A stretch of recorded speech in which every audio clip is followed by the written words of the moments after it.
Welcome into Duval Daily, presented by GenJag.com. I'm Jordan DeLugo. Thank you so much for tuning in here on Sunday, October 13th. What can you say? Jacksonville Jaguars. Unbelievably embarrassing loss to the Chicago Bears. We're going to talk about it here today, right? In London, Jaguars should have the advantage in London when you look at history. Right, they've played so many games there. The Bears have a rookie quarterback, and they haven't played there as a franchise since 2019. This regime, coaching staff, all that, have not played there. And certainly now that the game went the way it did, 35-16, the Bears win, you can maybe point at the fact that the Jaguars maybe had an opportunity to avoid Hurricane Milton and go to London earlier. The Bears went to London on Monday, I believe. They were there for almost a week before they had to play a football game, get acclimated, all that stuff. But the Jaguars, they've done this. Been there, done that. They've played fairly well in London. Doug Pederson decided not to make any arrangements, and they ended up having a delayed flight. They didn't practice Friday. They practiced Saturday, which is bizarre. Throwing the schedule off even further, throwing the team out of whack even further potentially.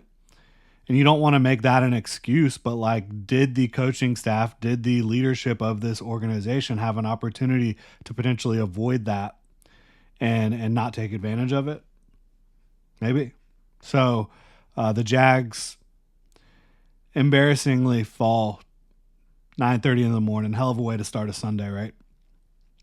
Fall again. They're now 1-5 on the year. They've beaten the Colts. That's the only team they could beat. And, playing the Colts in Jacksonville, that's all but a guaranteed victory. The Jaguars in this one, they were beating themselves. No question about it. Fumbles, dropped footballs, penalties both pre and post snap. I mean, that drive for the Bears in the third quarter, when the game still kind of felt like it was a ball game, and the Jaguars' defensive front was playing extremely well, getting pressure on Caleb Williams, hitting Caleb Williams. Just kept getting penalties on the back end. 2 of them on Ronald Darby. It was brutal. 12 men on the field. Brutal stretch there. And then again, early on in the game, I think you had 3 offensive false starts. One of them was on a punt, and then 2 of them straight up on the offense. Beating yourself for sure. Dropping the football. I mean, how many dropped touchdowns were there in this game? 3 or 4? I think. Gabe easily dropped 1. And it's funny, he ended up scoring twice because he did not have a good football game. Christian Kirk dropped 1. Brian Thomas Jr. dropped 1. Gabe Davis had a chance at another one where it wouldn't be classified as a drop, certainly, because the defender got his hand in there, but not good enough. So you can certainly sit here and say, this is a team that was beating themselves in a lot of ways.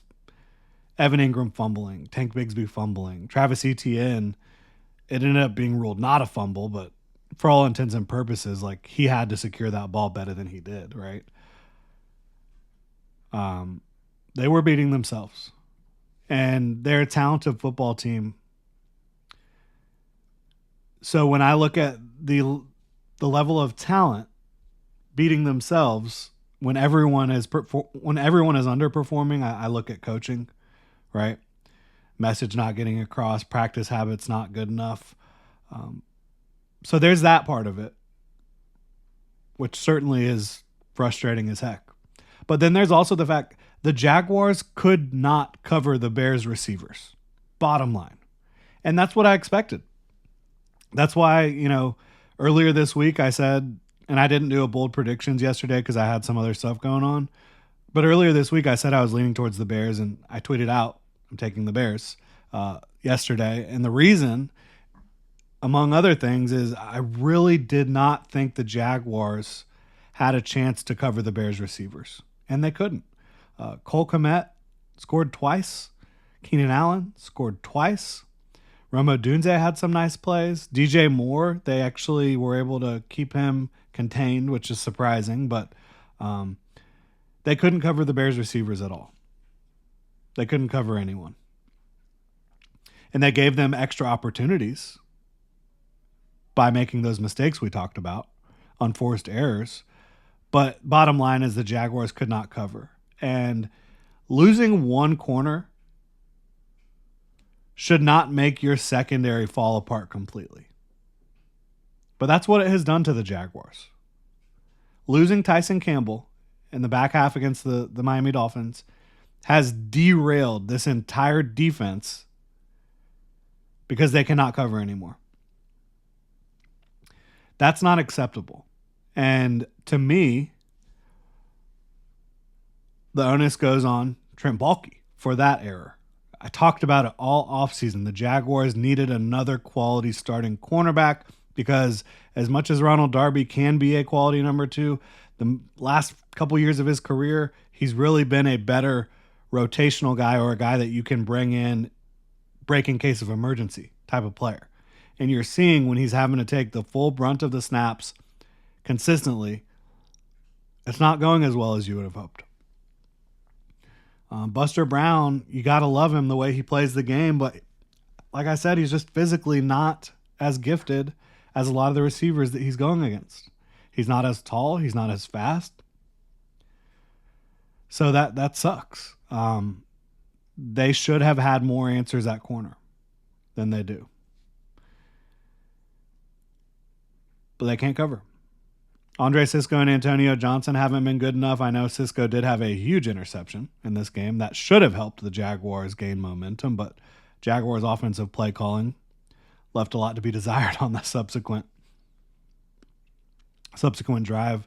I did think Caleb Williams played great, and I've talked about him. I think he's going to be an absolute superstar in this league. I think that he's going to be the second best quarterback in the league behind Patrick Mahomes for a long time. He's still got a ways to go to be that. But this was a glimpse of how good he can be, certainly. And as a man coverage defense, which that's what the Jaguars are,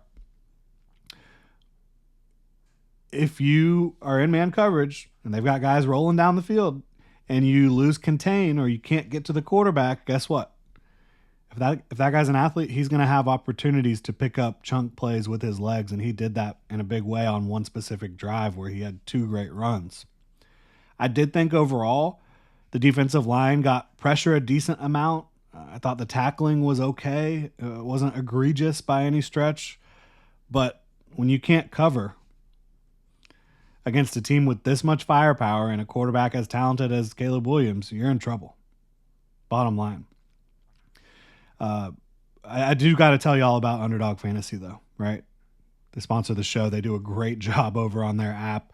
I have a great time playing Pick'em, Best Ball, Daily Fantasy. You just got to head over to Underdog's simple-to-use mobile app or UnderdogFantasy.com. Sign up with promo code DuvalDaily. Underdog will give you a free pick to use on your first cash Pick'em entry, plus up to $1,000 in bonus cash when you deposit. That's Underdog Fantasy, promo code DuvalDaily to claim your new customer special of a free pick and your deposit offer. Must be 18 plus, 19 plus in Alabama and Nebraska, 19 plus in Colorado for some games, 21 plus in Massachusetts and Arizona, and present in a state where Underdog Fantasy operates. Terms apply. Void in Colorado. Concerned with your play? Call 1-800-GAMBLER or visit ncpgambling.org. Arizona 1-800-NEXT-STEP. That's 1-800-639-8783 or text NEXT STEP to 53342.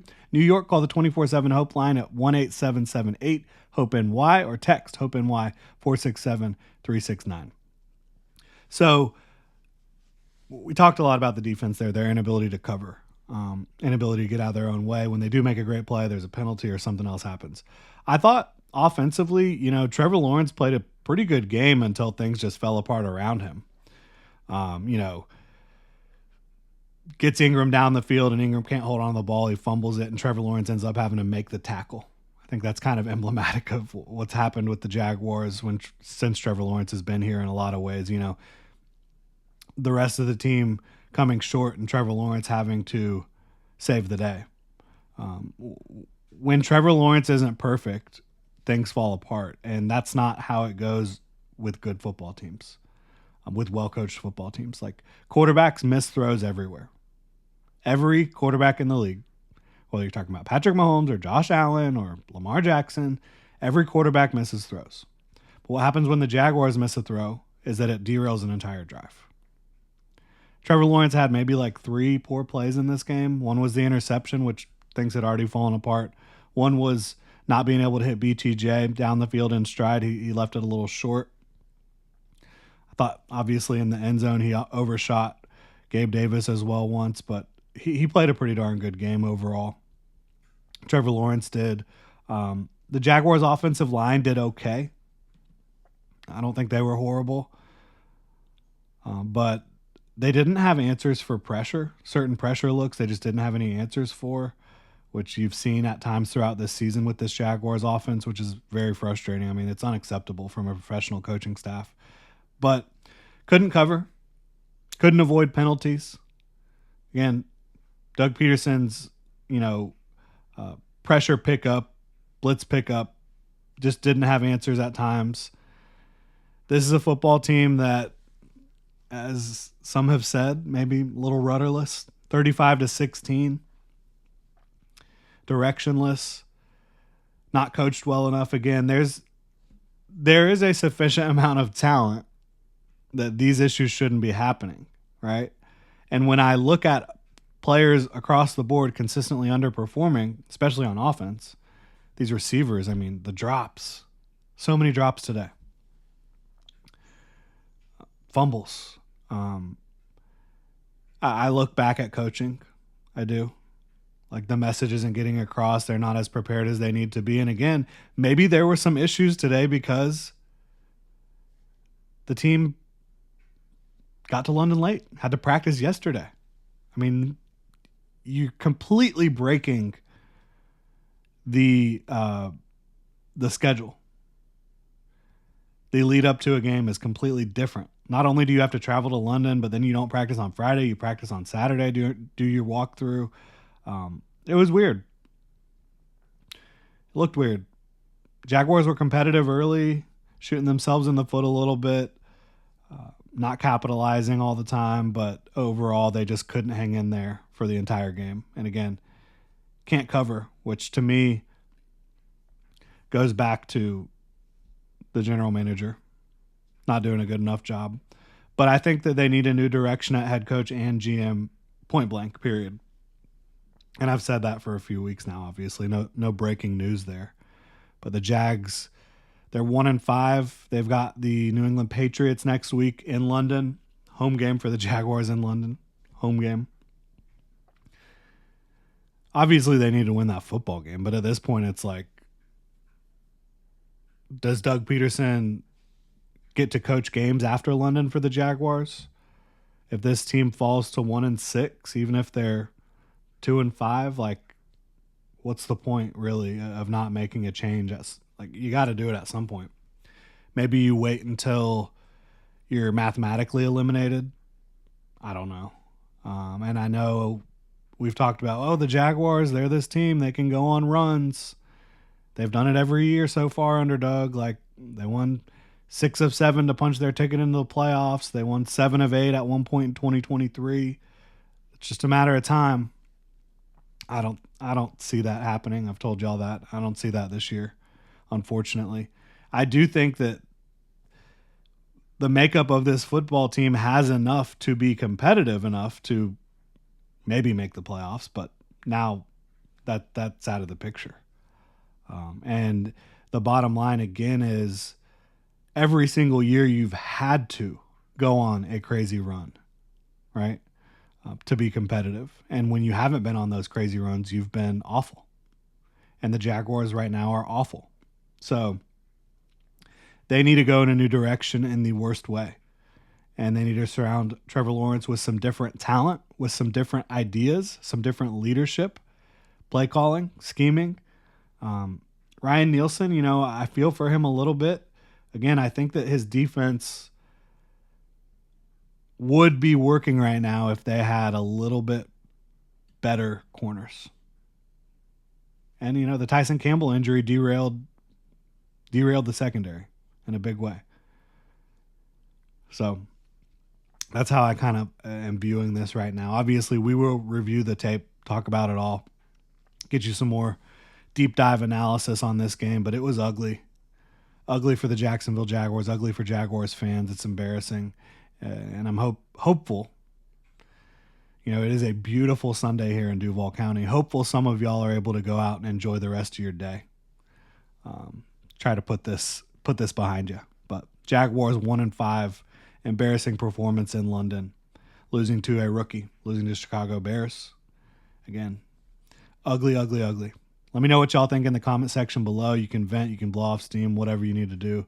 Drop your thoughts down there below. If you enjoyed the content here, please like, subscribe, hit that notification bell. You can also check out genjag.com/shop. Pick up some Duval gear if you want to support the channel further. You can also become a channel member here on YouTube. Y'all have a good one.